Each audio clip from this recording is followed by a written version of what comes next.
ओम शांति। आप सभी मीठे मीठे रूहानी बच्चों का हार्दिक स्वागत है आज के मुरली पॉडकास्ट में। आज की तारीख है 17 जनवरी 2026। आज की मुरली में बाप दादा हमें एक अद्भुत कहानी सुना रहे हैं, 84 जन्मों की कहानी।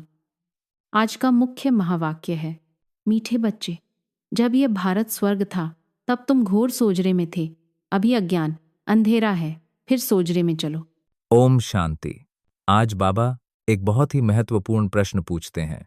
बाप अपने बच्चों को कौन सी एक कहानी सुनाने आए हैं और फिर बाबा खुद ही उत्तर देते हैं। बाबा कहते, मीठे बच्चे, मैं तुम्हें 84 जन्मों की कहानी सुनाता हूं। तुम जब पहले पहले जन्म थे तो एक ही दैवी धर्म था। फिर तुमने ही 2 युग के बाद बड़े बड़े मंदिर बनाए हैं, भक्ति शुरू की है। चलिए आज की मुरली को विस्तार से समझते हैं। सेगमेंट 1, सोझरे से अंधेरे में, भारत की यात्रा। आज की मुरली की शुरुआत एक बहुत ही सुंदर गीत से होती है। आज अंधेरे में है इंसान। बाबा कहते हैं, तुम बच्चे जानते हो अभी यह कलयुगी दुनिया है, सब अज्ञान अंधेरे में है। पहले सोझरे में थे जबकि भारत स्वर्ग था। बाबा बहुत स्पष्ट रूप से कहते हैं, यही भारतवासी जो अभी अपने को हिंदू कहलाते हैं, यह असली देवी देवताएं थे। भारत में स्वर्गवासी थे जब और कोई धर्म नहीं था, एक ही धर्म था। सोझरे शब्द बहुत गहरा है।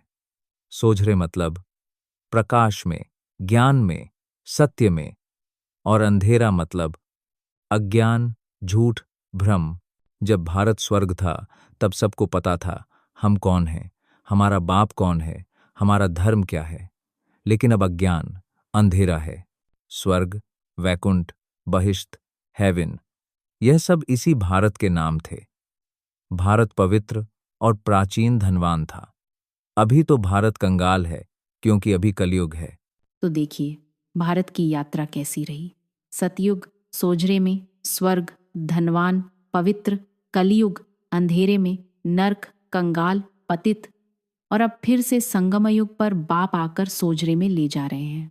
बाबा कहते हैं, तुम जानते हो हम अज्ञान अंधेरे में हैं। जब स्वर्ग में थे तो सोझरे में थे।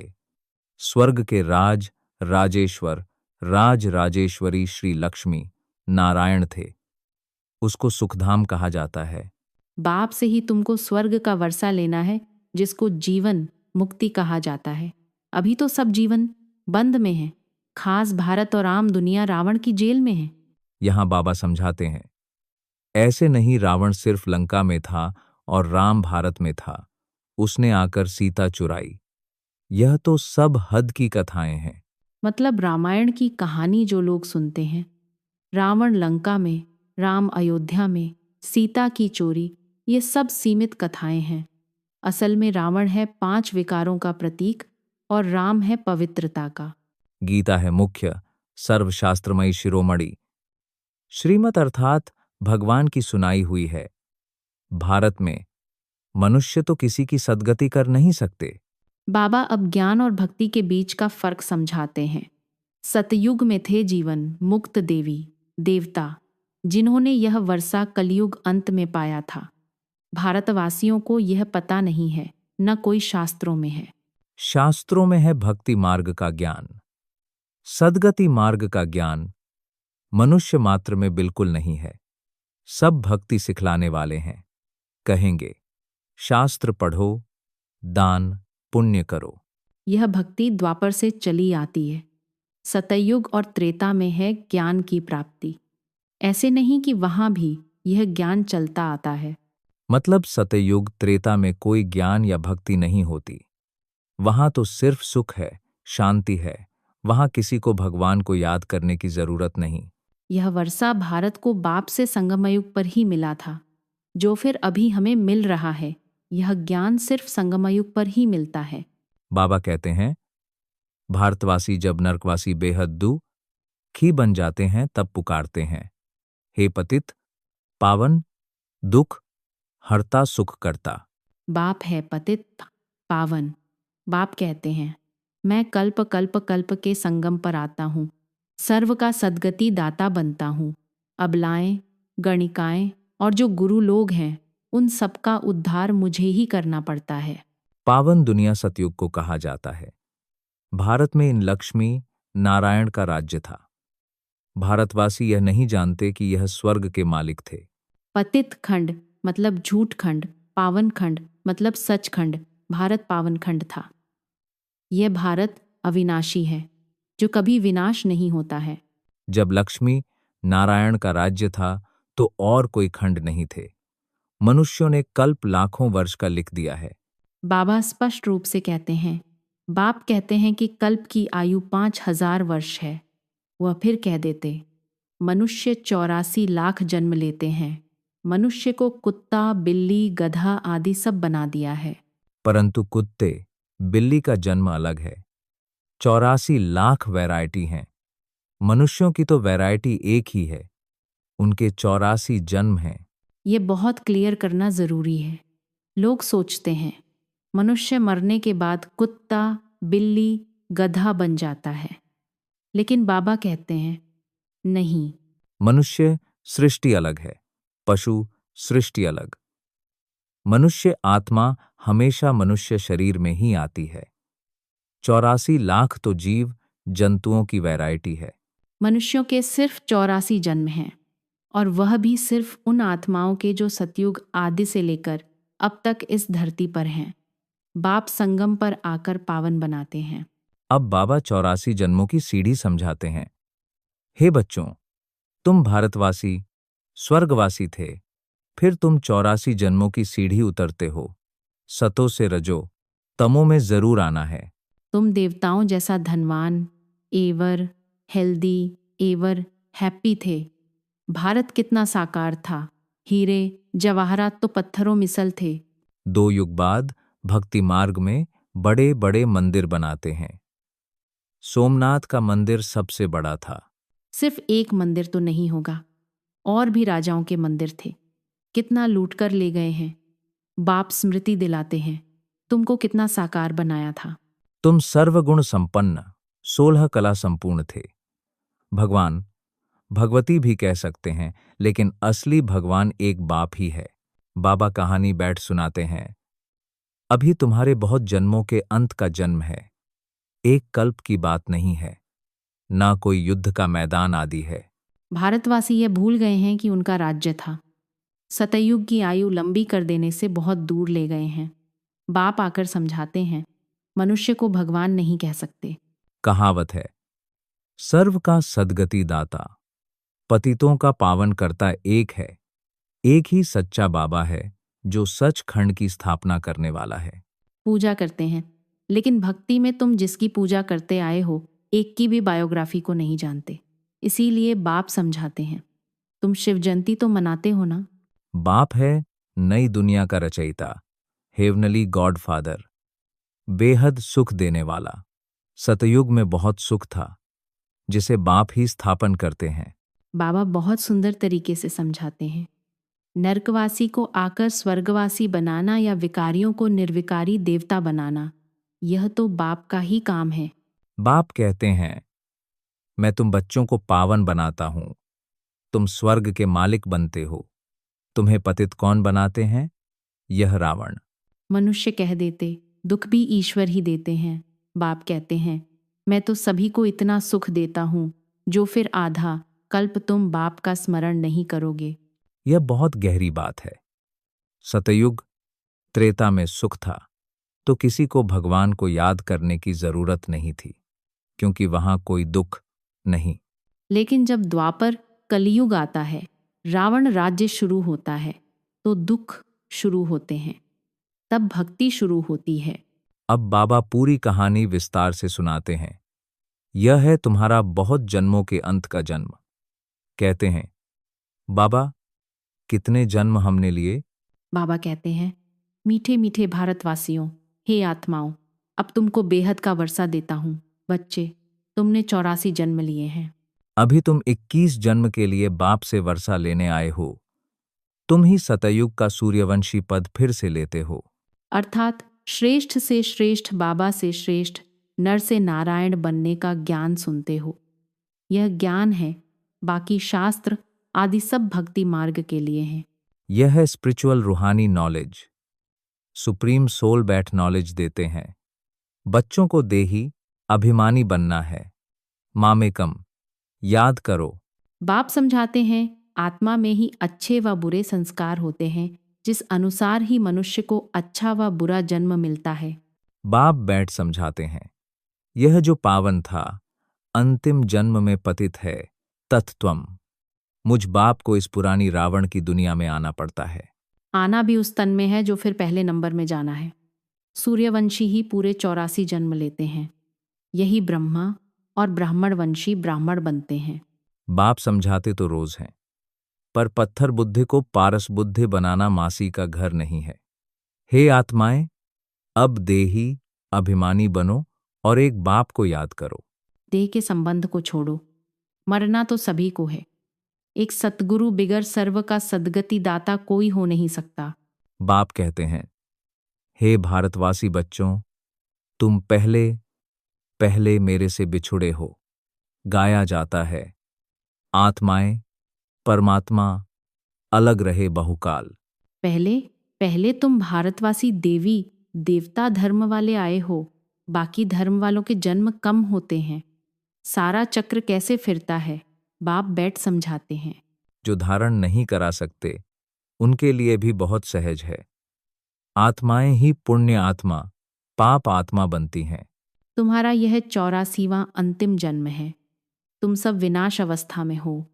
देहधारी गुरु करने की दरकार नहीं है। मैं बाप टीचर गुरु हूं। मुझे कहते भी हो, हे पतित पावन शिव बाबा, सब आत्माओं का बाप है। बाबा एक बहुत ही महत्वपूर्ण बात समझाते हैं। आत्मा सत है, चैतन्य है, क्योंकि अमर है। सभी आत्माओं में पाठ भरा हुआ है। बाप भी सत चैतन्य है।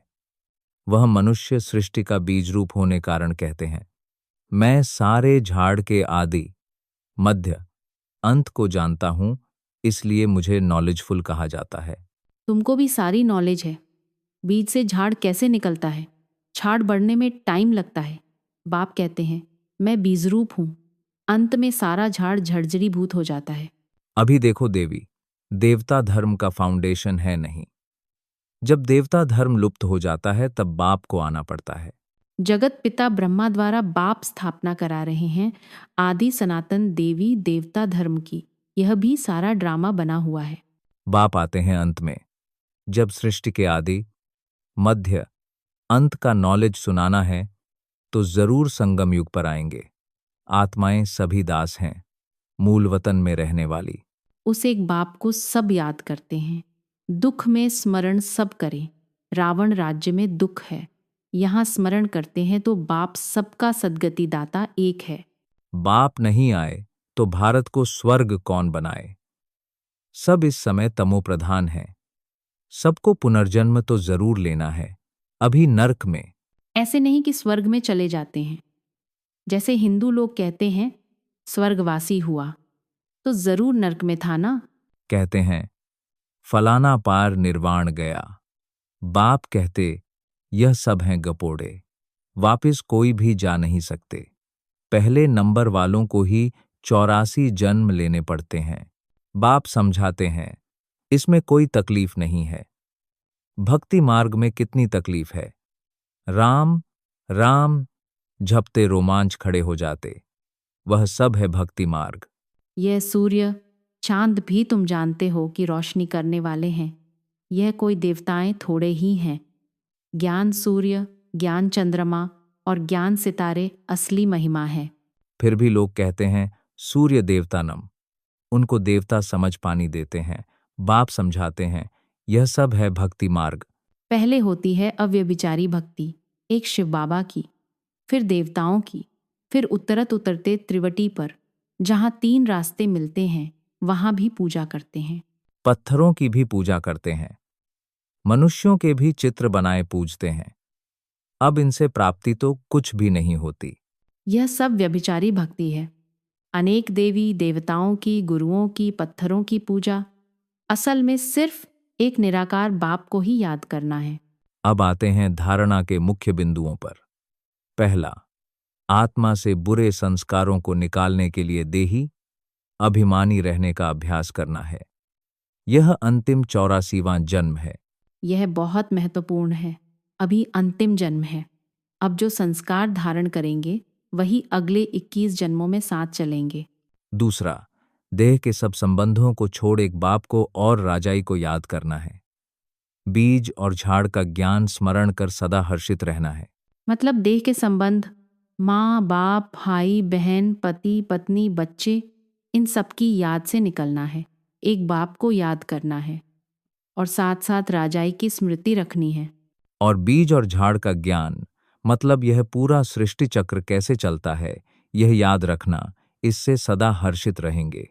आज का वरदान है, उपराम और एवरेडी बन बुद्धि द्वारा अशरीरीपन का अभ्यास करने वाले सर्व कलाओं में सिद्ध भव। बाबा उदाहरण देते हैं, जैसे सर्कस में कला दिखाने वाले कलाबाज का हर कर्म कला बन जाता है। वे शरीर के किसी भी अंग को जैसे चाहें, जहां चाहें मोड़ सकते हैं। यही कला है। आप बच्चे बुद्धि को जब चाहो, जितना समय जहाँ एकाग्र करना चाहो वहाँ एकाग्र कर लो। यही सबसे बड़ी कला है। इस एक कला से 16 कला संपन्न बन जाएंगे। इसके लिए ऐसे उपराम और एवरेडी बनो कि ऑर्डर प्रमाण 1 सेकंड में अशरीरी बन जाओ। युक्ति में समय न जाए। उपराम मतलब शांत, स्थिर, एकाग्र। एवरेडी मतलब हमेशा तैयार। जैसे सैनिक हमेशा अलर्ट रहता है, वैसे ही हम भी अलर्ट रहें। आज का स्लोगन है, सरलता और सहनशीलता के गुण को धारण करने वाले ही सच्चे स्नेही और सहयोगी हैं।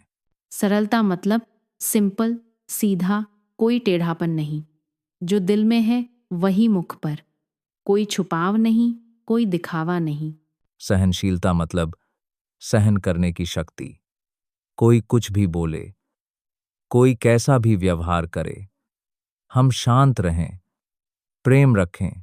ये दोनों गुण बहुत ज़रूरी हैं, क्योंकि जब हम सरल होंगे तो दूसरों को हम पर विश्वास होगा। जब सहनशील होंगे तो संबंध टिकेंगे, सेवा होगी। जिनमें ये दोनों गुण हैं, वही सच्चे स्नेही और सहयोगी हैं। आज का अव्यक्त इशारा है, इस अव्यक्त मास में बंधन मुक्त रह जीवन, मुक्ति का अनुभव करो। बाबा समझाते हैं, जो परमात्म ज्ञानी बच्चे हैं, उनको संगमयुग पर मुक्ति और जीवन, मुक्ति का वर्षा प्राप्त होता है। ज्ञान अर्थात समझ। समझदार हर कर्म करते हुए स्वयं को बंधन मुक्त, सर्व आकर्षणों से मुक्त रखने की समझ रखता है। जिसको न्यारा और प्यारा कहते हैं। न्यारा मतलब अलग, बंधन मुक्त। प्यारा मतलब प्रेम में बाप से जुड़ा हुआ। तो जीवन मुक्ति का अनुभव करना है, जीवन में रहते भी मुक्त रहना, यही असली स्वतंत्रता है। अब आज की पूरी मुरली का सार एक बार फिर देखते हैं। पहला, सोझरे से अंधेरे की यात्रा। भारत पहले स्वर्ग था, अब कलयुग है। दूसरा, लक्ष्मी नारायण स्वर्ग के राजेश्वर थे। तीसरा, ज्ञान और भक्ति का फर्क। सतयुग, त्रेता में ज्ञान, द्वापर, कलयुग में भक्ति। चौथा, पतित, पावन बाप की पुकार। पांचवा, कल्प की आयु 5000 वर्ष है। छठा, 84 जन्मों की सीढ़ी, सतों से रजो तमों में उतरना। सातवां, अनेक जन्मों के अंत का जन्म। आठवां, नरकवासी को स्वर्गवासी बनाना। नौवां, भारतवासी पहले पहले बिछुड़े। 10वां, आत्मा सत है, चैतन्य है। 11वां, संगमयुग पर बाप का आगमन। 12वां, भक्ति की तकलीफ, ज्ञान की सहजता। तो दोस्तों, आज की मुरली में बाबा ने हमें 84 जन्मों की पूरी कहानी सुनाई। यह कहानी सिर्फ सुनने के लिए नहीं, बल्कि धारण करने के लिए है। याद रखो, यह अंतिम 84वां जन्म है। देही, अभिमानी बनना है, एक बाप को और राजाई को याद करना है। सरलता और सहनशीलता धारण करनी है। बुद्धि को एकाग्र करने की कला सीखनी है। बंधन मुक्त रहकर जीवन, मुक्ति का अनुभव करना है। और सबसे बड़ी बात, बाप हमें श्रेष्ठ से श्रेष्ठ बनाने आए हैं। आज की मुरली का संदेश, जब भारत स्वर्ग था, तब हम सोझरे में थे। अब अंधेरे में हैं, लेकिन बाप हमें फिर से सोझरे में ले जा रहे हैं। यह यात्रा अंधेरे से प्रकाश की, दुख से सुख की, पतित से पावन बनने की यात्रा है, नर्क से स्वर्ग जाने की यात्रा है। यह यात्रा हम सब बाप के साथ कर रहे हैं। चलते चलते बाप दादा का प्यार भरा संदेश। मीठे मीठे सिकील्धे बच्चों को मात पिता बाप दादा का याद, प्यार और गुड मॉर्निंग। रूहानी बाप की रूहानी बच्चों को नमस्ते। हम दिल से कहते हैं, रूहानी मात पिता बाप दादा को रूहानी बच्चों की ओर से याद, प्यार, नमस्ते और धन्यवाद। बाबा, आपने हमें यह अनमोल ज्ञान दिया, 84 जन्मों की सच्ची कहानी सुनाई। हम इसे धारण करेंगे और दूसरों को भी सुनाएंगे। ओम शांति।